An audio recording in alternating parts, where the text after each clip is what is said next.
دیواروں سے دھوپ اتری تو بچے گلی میں نکل آئے، تنگ گلی میں یہ بچے مختلف ٹکڑیوں میں بٹ کر مختلف کھیلوں میں مشغول ہو گئے۔ ایک بچہ جو ان سب سے چھوٹا بھی تھا دیوار سے ٹیک لگائے کھڑا تھا۔ اس کی آنکھوں میں نہ اشتیاق تھا نہ حسرت، ہاں حیرت ضرور تھی۔ معین الدین، تم کیوں دور کھڑے ہو؟ آؤ تم بھی کھیلو، ایک بچے نے قریب آ کر کہا۔ ہم کھیل کود کے لیے پیدا نہیں ہوئے، معین الدین نے بے اعتنائی سے جواب دیا۔ اگر بچے کھیلیں گے نہیں تو پھر اور کیا کریں گے؟ کھیل کی بجائے اپنا وقت اللہ کی عبادت میں گزارنا چاہیے۔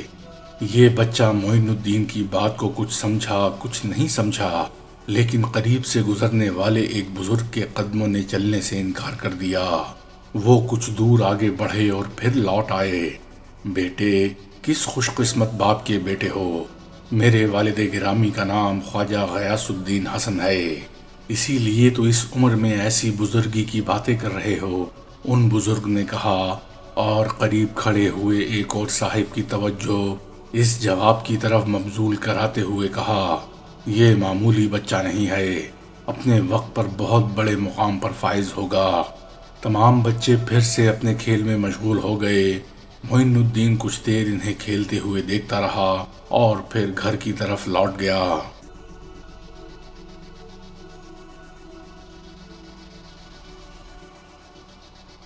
ظلم کے اندھیرے شہر کی سرحدوں پر پہرا دے رہے تھے۔ خانہ جنگیوں کا بازار گرم تھا، اقتدار کے شکاری مصروف فساد تھے، ہر طرف افراتفری تھی، لوٹ مار کا بازار گرم تھا، حیوانیت نے سر ابھارا، انسانیت کونے خدروں میں دبکی ہوئی سسک رہی تھی، ڈاکو اور لٹیرے دندناتے پھر رہے تھے، راستے محفوظ نہ تھے نہ ہی گھروں میں عافیت تھی۔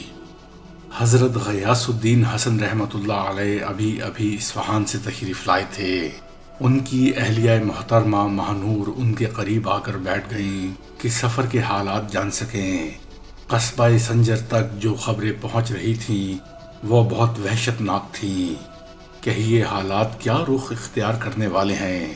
محترمہ ماہنور نے دریافت کیا۔ کچھ نہیں کہا جا سکتا، لیکن میں امید کے دریچوں کو بند ہوتے ہوئے دیکھ کر آیا ہوں۔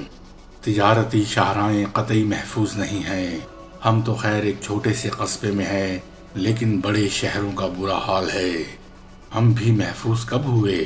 آپ کو تجارت کے لیے نیشا پور، اصفہان اور بغداد تک جانا پڑتا ہے۔ میں تو خیر احتیاط کر لوں گا، کچھ دن نہیں جاؤں گا۔ مجھے تو کچھ اور ہی فکر دامن گیر ہے۔ ہمارے پاس اللہ کا دیا بہت کچھ ہے، پھر آپ کیوں فکر مند ہوتے ہیں؟ مجھے اپنی نہیں معین الدین کی تعلیم کی فکر ہے۔ اس چھوٹے سے قصبے میں اس کی تعلیم کیسے مکمل ہوگی؟ سنجر سے باہر کیسی کیسی علمی درسگاہیں ہیں، لیکن حالات اجازت نہیں دیتے کہ وہ سنجر سے باہر جائے۔ خراسان پر فوج کشی ہو چکی ہے، سیستان کا گورنر حراست میں آ چکا ہے۔ یہ حالات تو ہمیشہ نہیں رہیں گے۔ معین الدین کی عمر ایک جگہ نہیں رکی رہے گی۔ اگر یہ عمر نکل گئی تو کیا ہوگا؟ آپ نے تو مجھے بھی فکر مند کر دیا۔ معین الدین میں ابھی سے بزرگی کے آثار دیکھ رہی ہوں۔ اس میں عام بچوں جیسی کوئی بات نہیں، وہ پیدائشی ولی ہے، اسے تربیت کی سخت ضرورت ہے۔ اب یہ بیڑا مجھے خود ہی اٹھانا پڑے گا یا پھر سنجر کے مکتب اس کی پناہ گاہ ہوں گے۔ اللہ ہماری مدد ضرور کرے گا، حضرت غیاث الدین نے کہا۔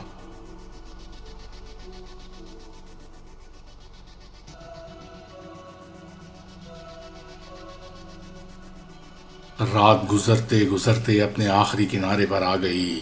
ہر طرف سکوت تھا، ویرانی تھی، سنجر کی گلیاں اندھیرے میں ڈوبی ہوئی تھیں۔ مخلوق خدا نرم گرم بستروں میں محو استراحت تھی، لیکن ایک گھر میں چراغ کی روشنی گھر کے مکینوں کی بیداری کا سراغ دے رہی تھی۔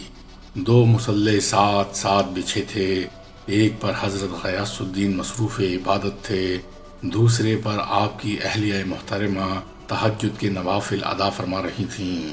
دونوں بابرکت نفوس برکتوں کے خزانے سمیٹ رہے تھے۔ وقت دبے پاؤں گزر رہا تھا، پھر اذان فجر کی آواز بلند ہوئی۔ حضرت غیاث الدین نے سجدے سے سر اٹھایا۔ اے اللہ میرے معین الدین کی تعلیم کا بندوبست فرما۔ اب تھوڑی ہی دیر میں سیاہی سفیدی میں گھلنے لگی تھی۔ حضرت غیاث الدین نے نماز فجر کے لیے مسجد کا رخ کیا اور آپ کی اہلیہ محترمہ نے بچوں کو اٹھانا شروع کیا کہ وہ بھی ان کے ساتھ نماز میں شریک ہو جائیں۔ کیسا بابرکت گھرانہ تھا، اور کیوں نہ ہوتا۔ حضرت غیاث الدین صحیح النسب سادات سے تھے۔ آپ کا سلسلہ نسب 8 واسطوں سے حضرت حسین ابن علی رضی اللہ تعالیٰ عنہ سے ملتا تھا۔ صاحب حیثیت دولت مند تھے، علم و فضل میں درجہ کمال حاصل تھا۔ اہلیہ محترمہ کی یہ شان کہ حضرت عبد القادر جیلانی کی سگی چچازاد ہیں۔ دونوں نفوس کی پاکیزگی نے گھر کو بابرکت بنا دیا تھا۔ عبادات میں اسی انہماک کا ثمر تھا کہ اللہ تعالیٰ نے اپنے ولی کو اس گھر کے آنگن میں اتار دیا۔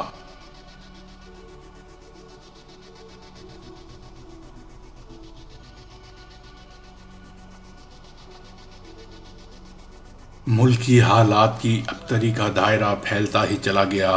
مزید 5 برس گزر گئے۔ معین الدین حسن سنجری کی عمر 10 سال ہو گئی۔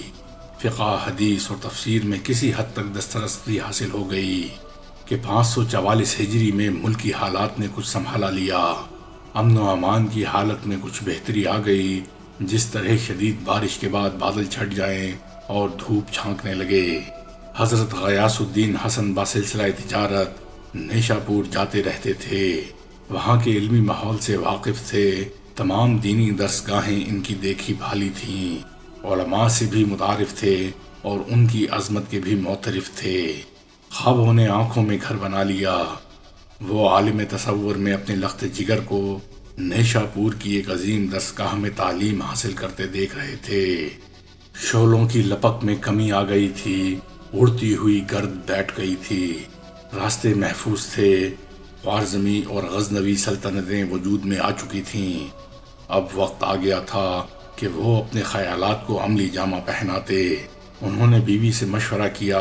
جدائی کی خبر ناقابل برداشت تھی، لیکن شوہر کی رضا اور بیٹے کا مستقبل سامنے تھا۔ انہوں نے بھی دل پر پتھر رکھ کر اجازت دے دی۔ گھر کا چراغ گھر سے رخصت ہو رہا تھا، لیکن یہ یقین بھی تھا کہ جب لوٹ کر آئے گا تو چاند سے زیادہ روشن ہوگا۔